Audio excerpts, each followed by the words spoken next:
لابای جان کجا شدی؟ من تو رو انتظارم. حاضرین همه برایم تیار شدم. خب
اولین باره که من در وقتی که کورس یک بودم در تلفن موبیل داشتم و یک دوگانم خواست که امی گازت اویله رو بسیار میخوندم. از نگفتن نموند که در خانه ما همیشه میخونیم و از من دوگانه هایم دسترس میکردن. هر هفته میمدن که امی گازت اویله خریدی یا نه، چون که در خانه ما گویم اویله کم بودیم، مبلغ گذاریش برای ما مشکلی نبود خریدن مجله اویله. یک روز در همون پیش دانشگاه صحبت کرده ایستاده بودیم. همکورس دیگرم گشت و گفت که من نمرای تلفن شما رو در همون اویله گذاشتم. امروز یک فردا این همین گازت چاپ می شود، به شما مثال دختران زیاد زنگ تو میزنند. ما باور نداشتیم که ما فکر کردیم که او شوخی کرده ایستاده است.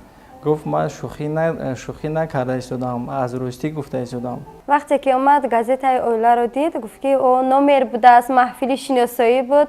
در محفل شناسایی همین گفت نمره بچه بوده بیا یکان تاشن فهم میکنه با لهجه‌ای کردگیم احمق میکنه. تلفنم زنگ اومد. گوشک رو برداشتم، یک دختر گپ زد و کتو اون کمتر صحبت کردیم. بعد آن گفت که پیشم کسی اومد بدتر گپ میزنیم. زنگ زد بعد خودش رفت. بعد از چند خبر تلفن خاموش بود، هیچ کس گوشی رو نبرداشت. بعد از 5 بگو زنگ اومد که علاقه دوگانم در خونه شون بود. متاسفانه گوشی رو برداشتم، گفتم میبخشه تا خوشبختانه، گفتم میبخشه جوانی خوب. و اون شخصی که به شما زنگ زد من نیستم، من صاحب تلفنم، وای دوگانم است، وای نیست. پگاه زنگ زنید با شما گپ میزنم. پگاه شد باز زنگ زد. این جوانی خوبم بیقرار بودین، به فکرم در حسرت دختر نمیدونم که خیلی حسیات داشتین، بیقرار بودین، زنگ زدن. خیلی که دوگانم دخلی کرده که دیگر زنگ نزن، من میخواستم سنجم احمق کنم، هم خیلی گپ کوچکی در هوا گپ زد و هم کمتر عصبش خراب بوده است نمیدونم.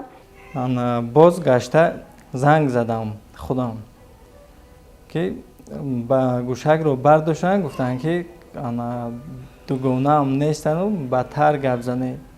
بعد آواز این کس به ما خیلی هم معقول شد. گفتم دوگانه در کار نیسته و من میخوام که با تو صحبت کنم، با تو شناس شویم. خیلی شده دیگر این جوان هر بگو ما با زنگ میزدم میفتن توی صدایت معقول شد. کلمه که من شما گفته گپ زدم، شما به من معقول شدید. دوگانه شون آن دختری که اول به من زنگ زد آن به من معقول ناومد. شناس شدیم. بعد گفتم که بیا وا خوریم. خیلی گفتم شما من ندیدید، من قدم پست مثال شاید که خوش نمیکند، معقول نمیکند، ولی پس از یک هفته بیقراری های و گپ زدن ها ما وا خوردیم. از همون خانه ینگم از همون بالکن نگاه کردم، گفتم که ببخشید جوانی خوب شما گالستوک دارید، کرتای کریشنی داشتن، کاستیوم روک دارید، قدتان بلند است. من به توغری نمیگیرید قدی من پس شما من محکوم نمیکنید. گفت من شما را دیده ایستادم. گفت شما خیلی هم زیبا هستید. من هم قدم پست است هم آنقدر چنین شما زیبا نیستم. بعد از یک چند دقیقه به نزدم آمدم. از نزدیک وا خوردیم. فرامدم که سلام علیک کردن و گفتن که سیم کارت تو با. گفتم اوی شما من محکوم کرده. گفتم فرقش تو با کردم یا نه اینش پرابلم من. همون یکم واخوری که دارم اومده بودن نه گول بود یگان چی نبود دستش غیر از سیم کارت. سیم کارت دادن خیلی دیگر گپ زدیم. تو با من مشغول شدی. من میخواهم که با تو گپ زنم صحبت کنم و میخواهم در آینده اویله دار شویم. سحر میشد زنگ میزدن از ساعت 4:30 صبح زنگ میزدن تا 10-11 شب با الله خواب میکردن با صبح خیر جانکم میخا جان مهر جان گفته بیدار میکردن. جاش میامد که پدر مادرم هم فهمیدن چقدر استودگری کردن. گفتن دختر شهر است در دهات. گفتن کار دهات رو نمیتوند عذاب میکشد. ولی این جوانی خوب کارهایی رو کردن که پدر مادرم رو نیست راضی کننده توانستند. جاش آمد که سیم کارت آوردن. سیم کارت مادرم گرفتن شکستن باز وستنوید کردن همون رقم. وقتی که پدرم زنگ میزنن همون رقم با کی رقم الکی فعال است. حیران میشن که من سحر این رقم شکستم این چه خیلی گداگ میرود. من هم ناخواست برداشتم نفهمیدم که وای پدرم است از تلفن کاری زنگ زدن. چه خیلی من سیم کارت شکستم تو گرفتی این چه خالی شد. گفتم نمیدونم ولی شکسته همه شکستگی اسکوچ کردم. گفتم با پدرم مشت است. گفتم خیلی مشت است اینه من پیوست کردم گپ زدم. بعد از 2 سال از خانه‌مون به خانه‌شان خواستگاری رفتن. یک بار رفتن نگفتن باز رفتن. دخترم در قشلق شاور نمیتیم. دختر من کار قشلق نمیتوند. ولی این جوانی خوب تلفنم آوردن باز چند باره آوردن. یادم که وقتی که وخوری میرفتیم یگان جا تماشا میرفته از خانه اجازت میگرفتم. مادرم در حال امیدجان بزنم تو در کجا میدونسته که من با امیدجان وخوری میکنم. بعد امیدجانم از ترس درو میفتن که من در زمین کار کرسادم خاله جامه قشلاق بیم. گفتم خیلی دروغا میگفتن ولی ما وا میخوردیم. مادرم فریب کرده وا میخوردیم. این واخوری ما عاقبت خیلی یک عشق بزرگ به تبدیل یافت. پدر و مادرمون راضی کرده توانستیم. پدرم وقتی که فهمیدن اول جنجال برداشتن. بعد گفتن که دیدن که عشقش بزرگ است. گفتن که اگر تو وعده دهی یعنی زبان خودی که تو دختری من تو نامزدی رسیدن و کریر کردن و صاحب همه چیز شدن اگر تو راضیگی دهی و اجازه دهی من راضی. گفتن که شوهرم نگفتن. نمیدونم برای چی نگفتم. من میشدم شخصا نمیگفتم میترسیدم که آینده دختر یک کس میبرم آیا میتوانم نمیتوانم که لیکن این کس با دلپوری راضی شدن. خدا خود باوری دارم که اگر عمر وفا کند و آینده هم خیلی رویم شاید نامزدی را هم قبول کرده توانم. چون که از خودم باوری کامل دارم. یک شوهر مهربان غمخوار و از همه مهمش یک عشق بزرگی که نسبت من در دل خود دارن در پشت من هست. وقتی که من خیلی مرد دارم من از افتخار دارم و من باوری هم دارم که به تمام آرزوی خودم رسیدم. این رسیدم میتونم چون که 3 دختر و 1 پسر الکی 2 تاش مکتب خانه است 2 تاش باغچه میرود.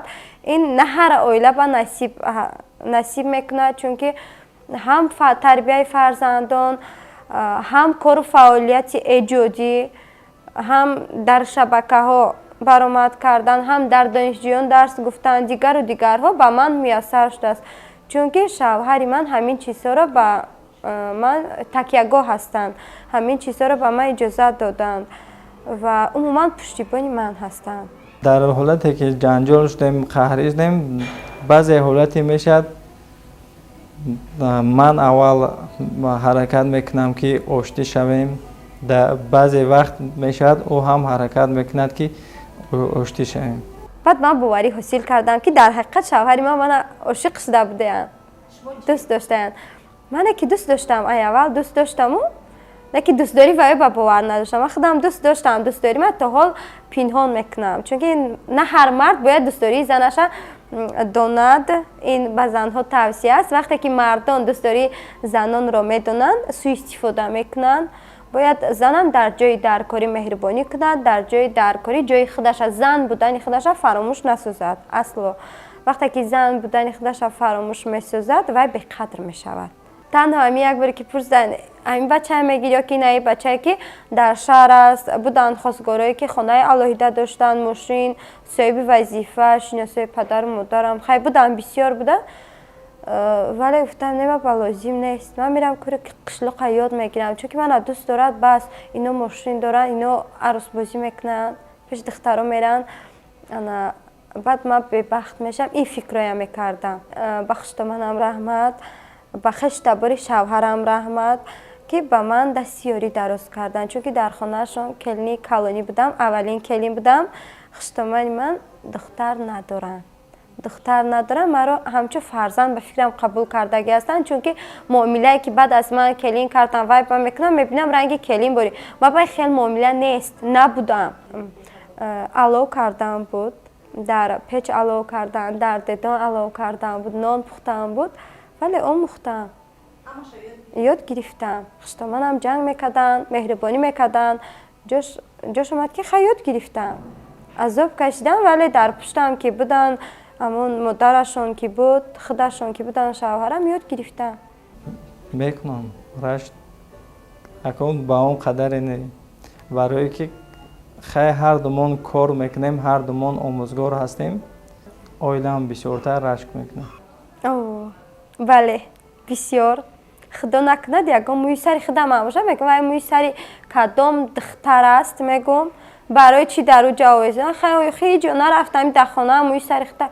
نه موی سری من سفید شده وای سیاه میگم دروغ راست رشک میکنم چون که اگر مردونت که کم میدونم که اگر کم ترک رشک کنم امی یکون چی گفته کامپلیمنت کنم به طوری رشک کردم به شوهرم پسند می آید و یک خوشنودی آن کس رو فرا میگیرد امون هیجان آور میشن که همسرم مرا دوست می داشته است رشک میکرده است افته راستی که بگویم بسیارتر مردکم چون که من کم مکک بسیار نه کم مکک خودپرست هستم مغرور هستم خودپرست نه مغرور هستم نمیخوام سرم خم باشد در پیش مردک جنگ و جنجال هم کنم و در حال یکان کامپلیمنت یا اینکه میکنم که یکان امی شوخی میکنن که من خندم یکان چگویم بعد میدونن که من خندیدم علاقه قهرم پس میشود نه اینکه در روز عاشقان هر یک ایده میشد انا توفه هم نکنیم امی گل با اویله هم میبرم این سال با شوهرم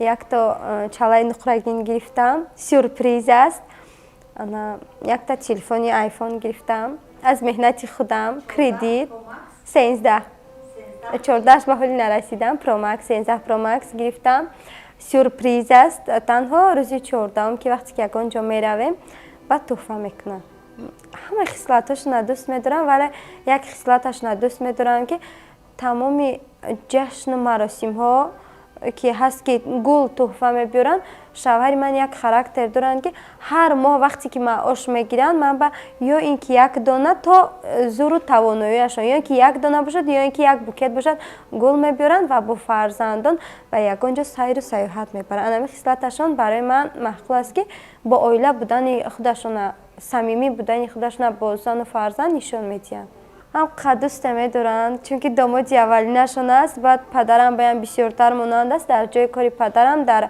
دهه در همون کجایی که نباشد من همون خشتبار بینن میگه خشتبار همون شوهری من مثل داماد مثل فرزند قبول کردگی هستن چون که هستن با دخترم اکام هستن خشتبارم هستن شوهرای ویت داماد گفته فریاد میکنن شوهری من امید جان میگوین یکون کسی یزدان نمیگود داماد نمیگود امید جان میگوین بچه جان میگوین خورسندی میکنم میگن نه همین کار نمیشد شاید که تو نمیخوندی این وقت در بری من راست نمیستدی چون که وقتی که زن خوندگی باشد میگن کودکمان تربیت دیده میشوند مثل با فرهنگ میشوند رنگی دوست داشته شوهرم کریچنیوی است کریچنیوی بعد رازوی آرزو دارم که آینده бо сари баланд ҳимоя кунанд номзадшону дар аз ин ҳам вазифаҳои болотар ба вазифаҳое ки роҳбарикунанда ба бирасонанд.